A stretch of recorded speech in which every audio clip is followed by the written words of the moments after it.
बच्चों, ये एनसीसी का एनरोलमेंट फॉर्म है। इसको कैसे भरा जाए, इस बारे में आज हम जानने की कोशिश करते हैं। नंबर वाइज और पेज वाइज एक एक करके देखते जाएंगे तो आपको आसानी से समझ में आ जाएगा। तो देखते हैं, स्टार्ट करते हैं। Number 1, name in block letters. Hindi में लिखा है नाम स्पष्ट अक्षरों में। तो इसका मतलब आप समझ ही रहे होंगे, आपको अपना नाम यानी कैडेट का नाम ब्लॉक लेटर में फर्स्ट नंबर के सामने लिखना है, यहाँ पे। Number 2, nationality and date of birth. इसमें नेशनैलिटी आपको इंडियन लिखना है पहले, उसके बाद में अपनी डेट ऑफ बर्थ लिखनी है। नंबर 3, फादर्स या गार्जियन नेम। तो फादर या पिताजी का नाम आपको यहाँ पर लिखना है, फर्स्ट नेम, मिडिल नेम और लास्ट नेम। इस तरीके से आपको यहाँ पर कैपिटल लेटर में फादर्स नेम लिखना है। Number 4, mother's name. माताजी का नाम लिखना है आपको, वो भी कैपिटल लेटर में रहेगा। Number 5, permanent address. कॉलम में लिखा है landmark, state, district, taluka, city, village, pin code इत्यादि सारी चीज़ें उसमें आपको लिखनी है। जो आपका परमानेंट एड्रेस है वो लिखना है यहाँ पर, वो भी कैपिटल लेटर में ही रहेगा। नंबर 6 पे ध्यान देते हैं,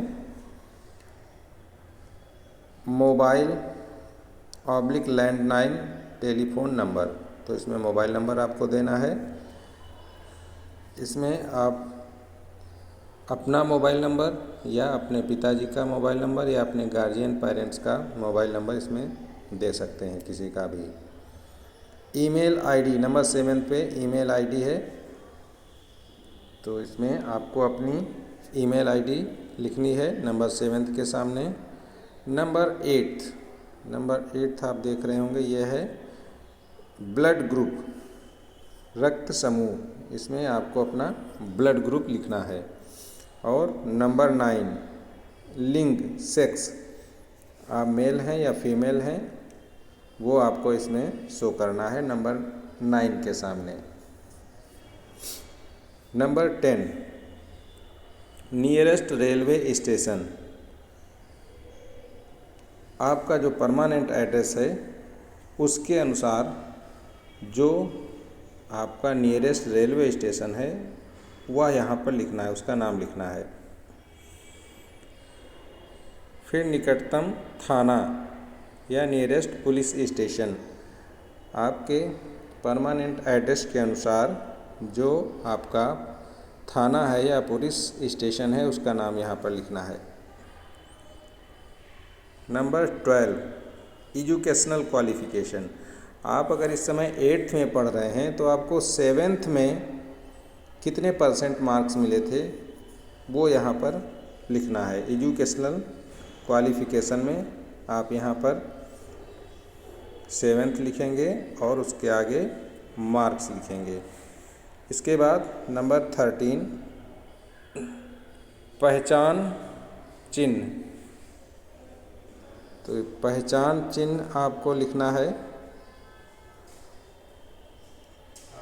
पहचान चिन्ह आपको कम से कम लिखा हुआ है 2, तो कम से कम 2 आपके बॉडी मार्क, बॉडी में आपके कहीं पे मोल है या आप कटे हैं या चोट लगी है, कुछ भी ऐसा निशान है जो परमानेंट निशान बन गया है वो आप यहाँ पर लिखेंगे नंबर 13 में।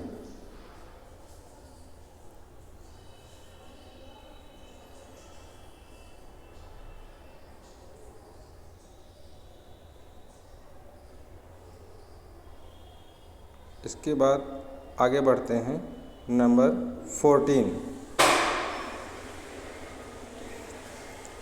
14 में है, have you ever been convicted by a criminal court and if so in what circumstances and what was the sentence, attach relevant documents। ये कह रहा है क्या आपको कभी भी पहले क्रिमिनल कोर्ट के द्वारा दंडित किया गया है, तो उसके बारे में यहाँ पे लिखना है। संभवतः सबका नो ही होगा, कोई ऐसा व्यक्ति नहीं है, कोई ऐसा बच्चा नहीं होगा जिसको क्रिमिनल कोर्ट के द्वारा दंडित किया गया हो। तो यहाँ पर आपको नो लिखना है। 14 के सामने 15 के सामने आपको कह रहा है नेम ऑफ स्कूल कॉलेज, आपको अपने स्कूल का नाम लिखना है। 16 में कह रहा है willing to enrolled and undergo training under the National Cadet Corps Act 1948। क्या आप एनसीसी एक्ट 1948 के अंतर्गत एनसीसी में भर्ती होना चाहते हैं? तो एस लिखिए इसमें। 16 के सामने एस लिखेंगे। 17 के सामने आप अपनी यूनिट का नाम लिखेंगे, NCC unit to be enrolled in, जिसमें एनसीसी यूनिट का नाम जिसमें आप एनरोल होना चाहते हैं। तो इसमें आप एनसीसी यूनिट का अपनी नाम लिखेंगे। 18 में पूछ रहा है क्या आपने कभी एनसीसी में इससे पहले भर्ती पाई है? तो ऐसा संभवतः नहीं होगा आपके लिए, तो यहाँ पर भी नो लिखेंगे। 19 में कह रहा है क्या आपको एनसीसी से कभी डिसमिस किया गया है? तो यहाँ पर भी आपको नो लिखना है। 20 नंबर में नेक्स्ट ऑफ किन, यहाँ पर कह रहा है आप जहाँ रह रहे हो वहाँ आसपास आपका कोई संबंधी ऐसा है जो कि आपका गार्जियन के रूप में हो, तो अगर कोई है तो उनका नाम, पता, फ़ोन नंबर वगैरह इसमें लिखना है। क्वेश्चन पॉइंट नंबर 20 में।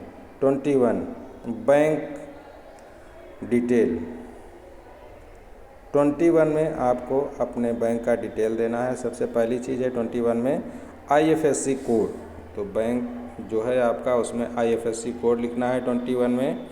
22 में देखिए आपको बैंक खाता संख्या कैडेट का, तो अकाउंट नंबर इसमें लिखना है 22 में। 23 में आधार नंबर लिखना है। 24 में अगर पैन कार्ड है आपके पास तो पैन कार्ड नंबर लिखना है। उसके बाद नीचे है स्थान, तो स्थान में वाराणसी या आपका जो भी स्थान है वो आप लिखें, और इसके बाद दिनांक, डेट आपको डालना है यहाँ पे। साइड में राइट साइड में एक सिग्नेचर ऑफ द एप्लीकेंट, आवेदक के हस्ताक्षर, तो यहाँ पर आपको सिग्नेचर करने हैं। इसके बाद नीचे आ जाते हैं भर्ती के लिए स्वीकृत हो जाने पर घोषणा पत्र, declaration of acceptance for enrolment. तो इसमें भी आपको आपके द्वारा ही ये घोषणा पत्र या डिक्लेरेशन दिया जा रहा है। तो यहाँ मैं जहाँ लिखा हुआ है पॉइंट नंबर 2 में, तो उसके सामने अपना नाम लिखेंगे, और पॉइंट नंबर 3 में भी अपना नाम लिखेंगे मैं के आगे, फिर वही स्थान आपका जो है वाराणसी और डेट, और फिर उसके आगे आवेदक के हस्ताक्षर या सिग्नेचर ऑफ द एप्लीकेंट, तो यहाँ आप अपना साइन करोगे। इसके बाद नेक्स्ट पेज पर आते हैं पिता या अभिभावक द्वारा घोषणा, तो declaration on acceptance for enrolment, father के द्वारा या पिता के द्वारा, मतलब ये डिक्लेरेशन दिया जाना है कि मेरा बच्चा जो भी है, इसमें सब लिखा हुआ है, आप पढ़ेंगे तो पढ़ के क्लियर हो जाएगा। ऐसे ही नंबर 2 लिखा हुआ है, तो 2 के सामने जो यहाँ पे साइन करेंगे पिता अभिभावक, वो अपना नाम लिखेंगे। नंबर 2 के सामने जैसे पिताजी हैं आपके, तो वो अगर यहाँ साइन करते हैं तो वो अपना यहाँ नाम लिखेंगे।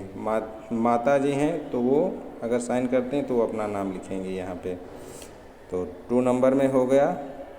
और उसके बाद 3 है, 3 के नीचे आते हैं स्थान वाराणसी, दिनांक डेट डालना है जो भी हो, और फिर पिता या अभिभावक के हस्ताक्षर। तो ये हो गया। इसके नीचे आते हैं सर्टिफिकेट। सर्टिफिकेट में यहाँ पे आपको इसमें कुछ नहीं करना है, यहाँ पे आपके जो ANO होंगे वो करेंगे, उनका साइन होगा यहाँ पे, भर्ती अफसर के हस्ताक्षर वो अपना करेंगे।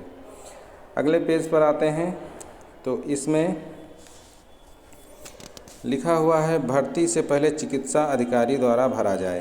तो ये डॉक्टर साहब आपका चेकअप करेंगे, चेकअप करने के बाद वो आपको यहाँ पे सर्टिफाई करके यहाँ पे अपना सिग्नेचर करेंगे और अपनी सील या मोहर लगाएंगे। तो इसलिए ये वाला पार्ट ये आपको डॉक्टर साहब से साइन सिग्नेचर इसमें करवाना है।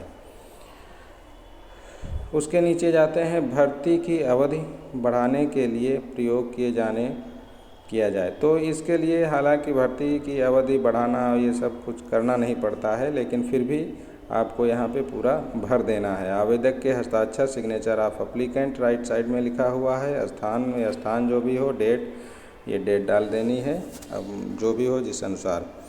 उसके नीचे आते हैं तो पिता या अभिभावक के हस्ताक्षर वो करेंगे अपना पिताजी आपके, और स्थान और दिनांक। इसके बाद प्रधानाध्यापक के हस्ताक्षर तो प्रधानाध्यापक या प्रिंसिपल के द्वारा ये साइन किया जाएगा।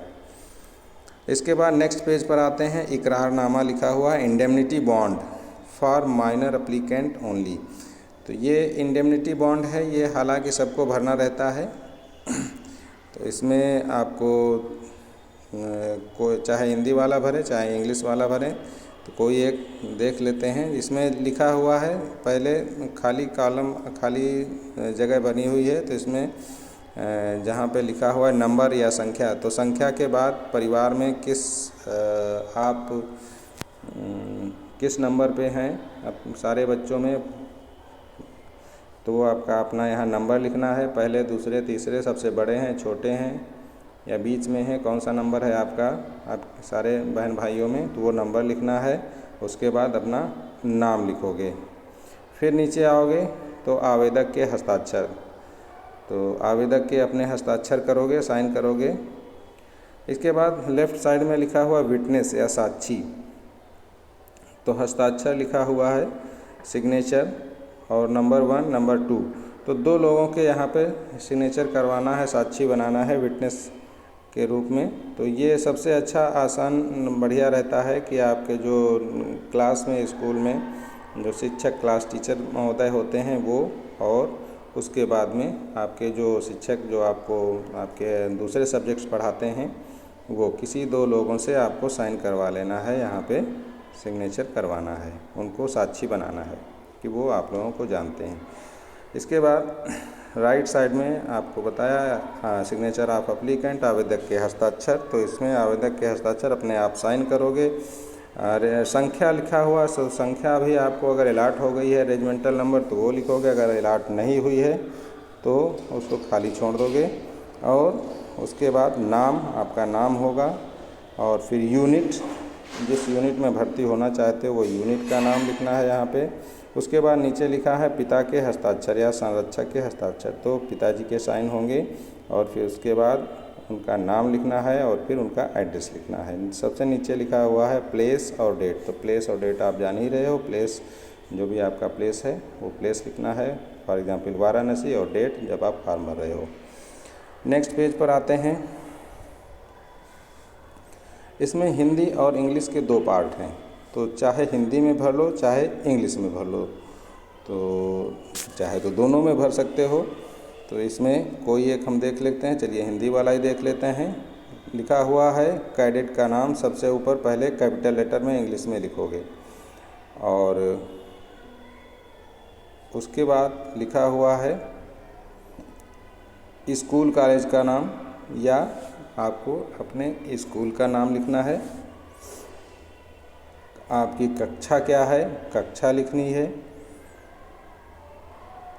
और उसके बाद किस यूनिट में आप भर्ती हो रहे हो यूनिट का नाम लिखना है।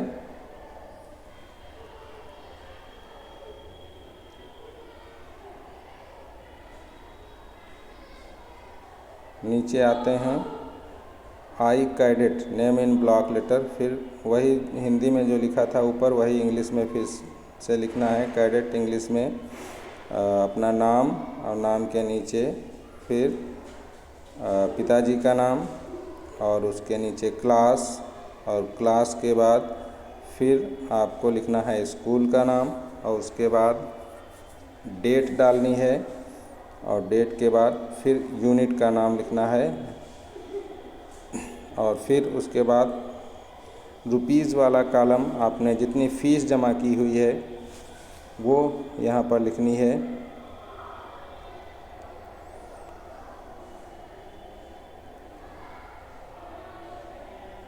इसमें यदि आपने यूनिफॉर्म की फ़ीस जमा की है तो यूनिफॉर्म की फ़ीस इसमें ऐड नहीं होगी। जो आपने यूनिफॉर्म के अलावा जो आपने फ़ीस जमा की है करीब 40 से 50 रुपए के आसपास ये होगा, वो आपको यहाँ पे लिखना है। और इसके बाद फिर नीचे पिताजी का व्यवसाय क्या है, यानी वो क्या करते हैं, उनका जॉब क्या है वो लिखना है और उनका इनकम कितनी है, तो इनकम के बारे में प्रतिवर्ष एनुअल इनकम वो लिखना है। फिर ठीक नीचे आ जाते हैं हम लोग, सबसे नीचे एक टेबल बनी हुई है टेबल फॉर्म में, जिसमें लिखा हुआ है साइड में लेफ़्ट साइड में क्रम संख्या।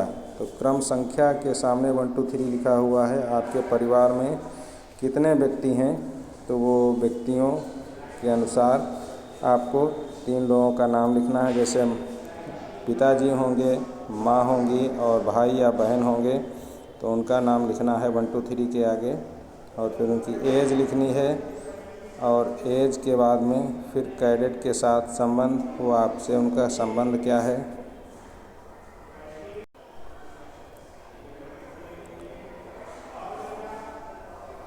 कैडेट के साथ संबंध क्या, जैसे पहले नंबर पे आपने अपने पिताजी का नाम लिखा है तो वहाँ पे फादर लिखोगे संबंध में, माताजी का नाम लिखा है तो मदर लिखोगे और 3 नंबर पे बहन या भाई का नाम लिखा है तो बहन या भाई लिखोगे।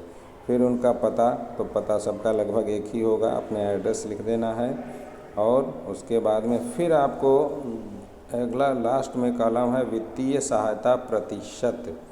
वित्तीय सहायता प्रतिशत, इसमें ये आपको मेनली कहा गया है कि कहीं आपको किसी दुर्भाग्यवश किसी ट्रेनिंग के दौरान आपको चोट लग जाती है या कोई दुर्घटना घट जाती है आपके साथ, तो सरकार उसके लिए कुछ पैसा देती है। तो वह पैसा आप उसमें से कितना प्रतिशत आप अपने किसको, किस गार्जियन को, किसको कितना देना चाहोगे। कहने का मतलब जैसे मान लो आपको 100 रुपये मिले हैं तो 100 रुपये में से कितने रुपए आप अपनी माँ को देना चाहोगे, कितने रुपए आप अपने पिताजी को देना चाहोगे, कितने रुपए आप भाई या बहन को देना चाहोगे, तो वो यहाँ पे प्रतिशत आपको इसमें लिखना है। इसमें आप ऐसा भी कर सकते हो, आप चाहो तो एक ही लोग का नाम लिख दो और एक ही लोगों को 100% कर सकते हो। चाहो तो 2 लोगों का नाम लिखो तो 2 लोगों को 50-50 कर सकते हो या 40-60, जो आपका मन आए उतना कर सकते हो। परसेंटेज मतलब उनको कितना देना चाहते हो वो आपको यहाँ पे लिखना है। अब बढ़ते हैं अगले पेज की तरफ। इसके ठीक पीछे की तरफ पेज है अगला, उस पर आते हैं। तो उस पर फिर ऊपर टॉप पे लिखा हुआ है प्लेस और दिनांक। तो प्लेस और दिनांक आपको पता ही है, प्लेस जो आपका है वो लिखना, दिनांक लिखना। फिर राइट में आएंगे कैडेट के पूरे हस्ताक्षर।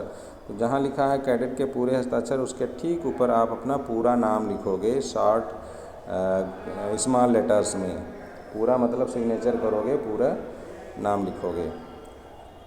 अगला उसके ठीक नीचे आते हैं, फिर लिखा है NCC ANO या संस्था प्रमुख के हस्ताक्षर। तो उसको आपके ANO करेंगे या आपके प्रिंसिपल के द्वारा होगा।